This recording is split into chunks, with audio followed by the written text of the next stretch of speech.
بسم اللہ الرحمن الرحیم۔ قال النبی صلی اللہ علیہ وسلم تحفۃ المؤمن الموت۔ رسول اللہ صلی اللہ علیہ وسلم نے ارشاد فرمایا کہ مومن کا تحفہ موت ہے، یعنی موت کی وجہ سے آدمی اللہ کے انعامات تک پہنچ جاتا ہے اور اس کی نعمتوں تک پہنچ جاتا ہے، جنت تک پہنچ جاتا ہے۔ اس وجہ سے موت کو تحفہ کہا گیا۔ موت سے ڈرنا نہیں چاہیے۔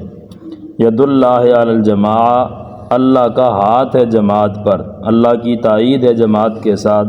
جماعت سے مراد علماء کی جماعت ہے، علماء حق کی جماعت۔ وہ اگر کسی مسئلے پر متفق ہو جائیں تو اللہ کی تائید ان کے ساتھ ہوتی ہے۔ جیسے دوسری جگہ میں رسول اللہ نے فرمایا کہ میری امت یعنی ساری کی ساری امت گمراہی پر جمع نہیں ہو سکتی، اور جو اس امت سے ہٹ جائے گا تو وہ جہنم میں چلا جائے گا۔ تو جو اصول شریعت ہیں، قرآن، سنت، اور تیسری چیز ہے اجماع، اس کے لیے یہ ایک دلیل بھی ہے۔ وآخر دعوانا